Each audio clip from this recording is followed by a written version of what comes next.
Good morning children. कैसे हो सब? मेरे ख्याल से सभी स्वस्थ व प्रसन्न होंगे।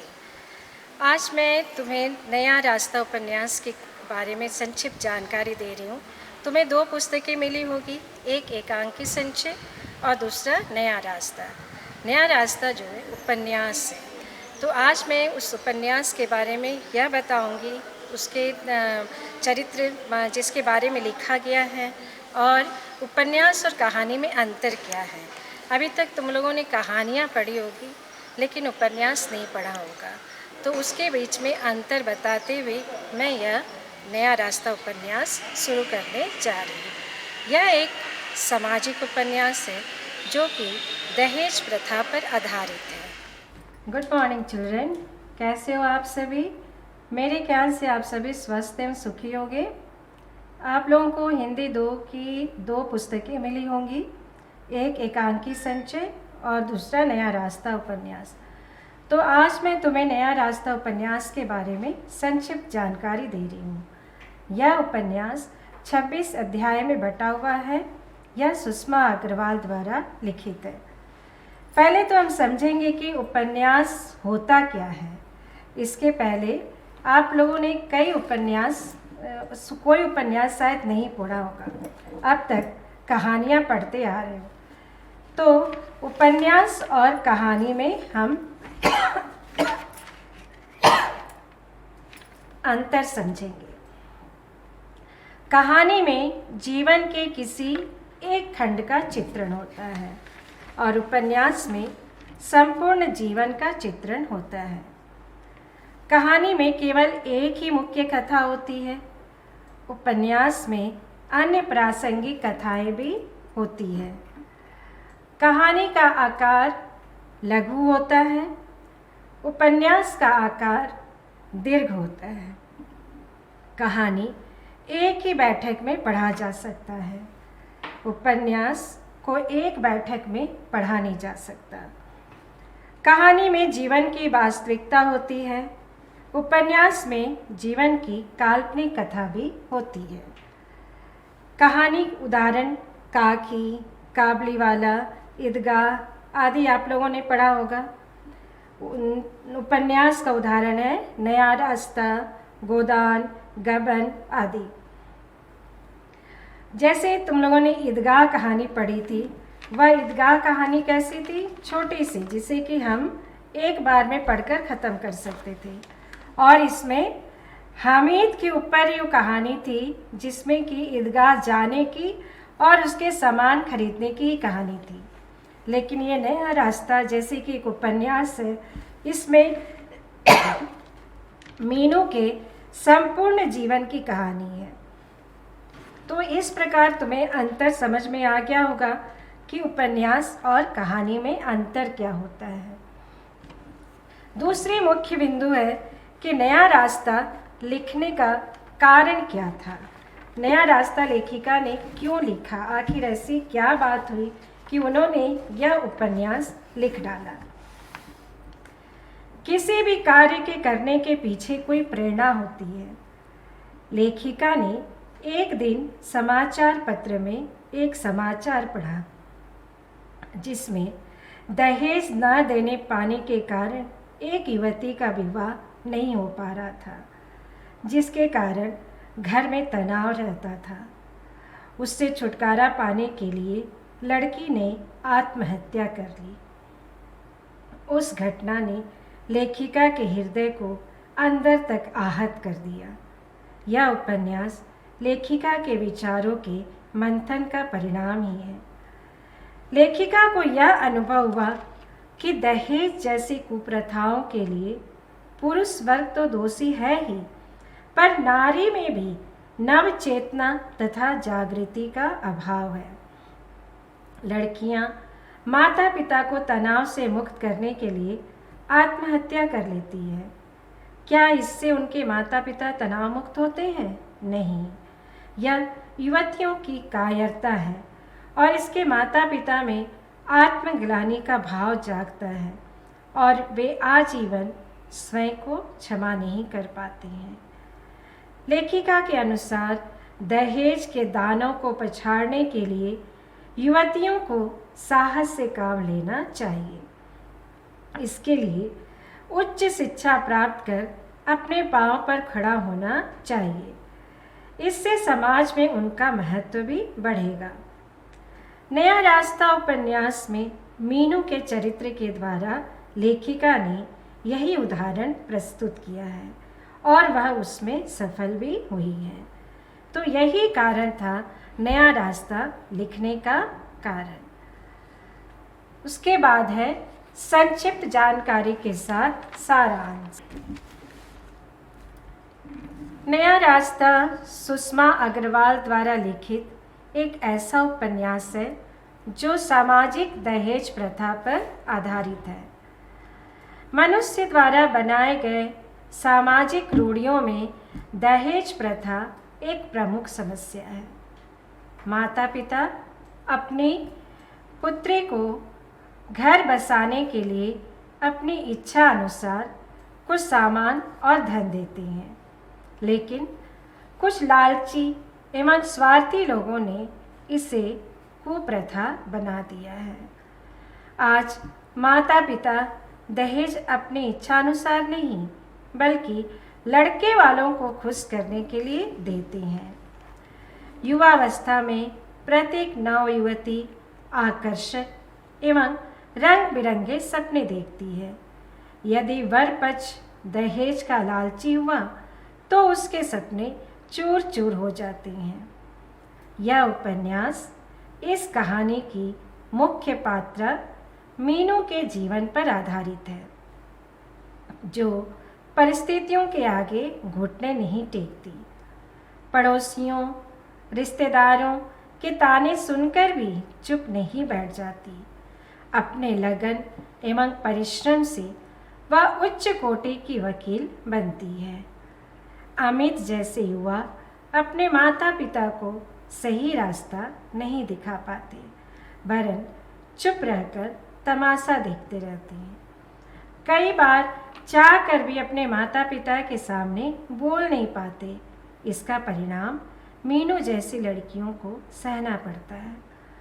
मीनू के माता पिता की व्यस्तता पाठक को व्याकुल कर देती है।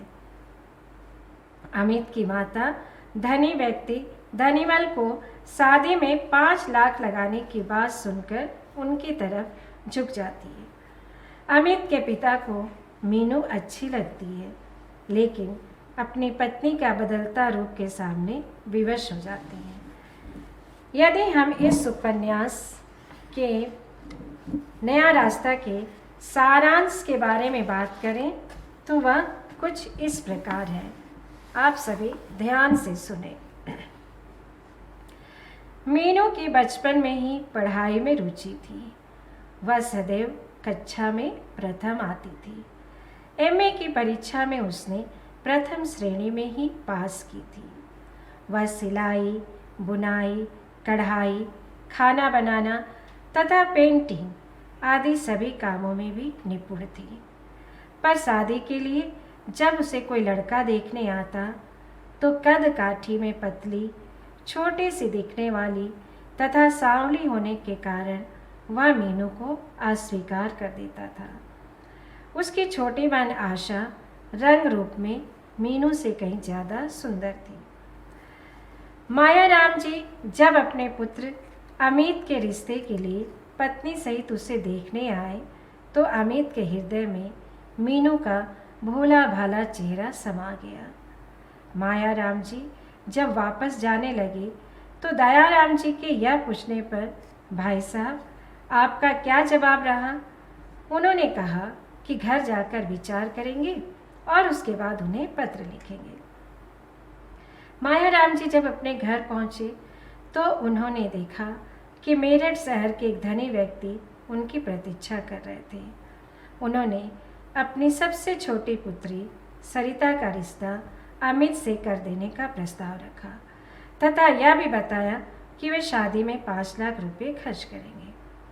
मायाराम जी दहेज विरोधी थे, परंतु उनकी पत्नी 5 लाख की बात सुनने से यह भूल गई कि वे अभी मीनू को देख कर आई है और अमित को भी मीनू पसंद है।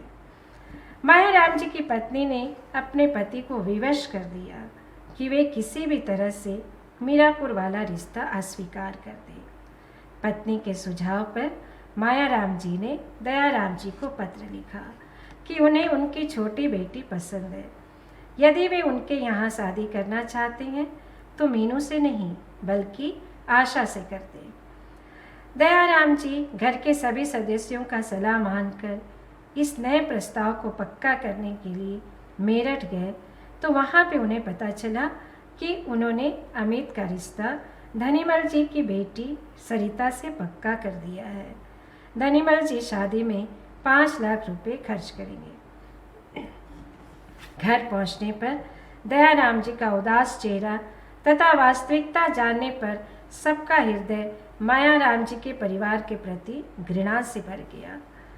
मीनू के अंदर एक हीन भावना घर कर गई। शायद वह विवाह के योग्य नहीं है। यह सोचकर उसने निश्चय किया कि वह विवाह नहीं करेगी। उसने विवाह का सपना देखना ही छोड़ दिया। मीनू में साहस की कमी न थी। उसने वकील बनने का दृढ़ निश्चय किया ताकि अपने पांव पर खड़ी होकर वह इतना पैसा कमा सके कि जिससे वह समाज में सिर ऊंचा करके रह सके। दयाराम जी ने भी मीनू के मन में उभरी लगन को देखकर उसे वकालत करने की आज्ञा दे दी। मीनू नए रास्ते की तलाश में निकल पड़ी। माँ ने उसे सीने से लगाकर आशीर्वाद दिया, बेटी, एक देदीप्यमान नक्षत्र बनकर तुम इस जग को प्रकाशवान कर दो। जीवन की सारी खुशियाँ तुम्हारे पास हो। तुम अपने उद्देश्य प्राप्ति में सफल हो। यही ईश्वर से मेरी प्रार्थना है। मीनू ने मेरठ में वकालत में दाखिला ले लिया।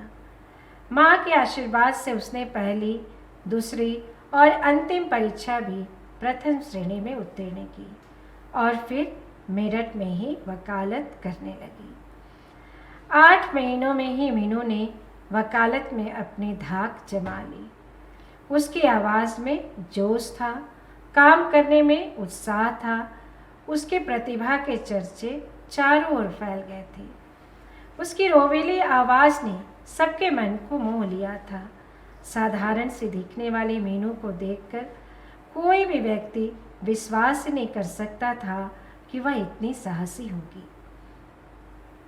धनीमल जी अपनी लड़की सरिता को दहेज में फ्लैट अवश्य देना चाहते थे, किंतु मायाराम जी तथा उनकी पत्नी यह नहीं चाहते थे कि उनका पुत्र उनसे अलग रहे। इस बात को लेकर मायाराम जी ने धनीमल की बेटी सरिता का रिश्ता अस्वीकार कर दिया।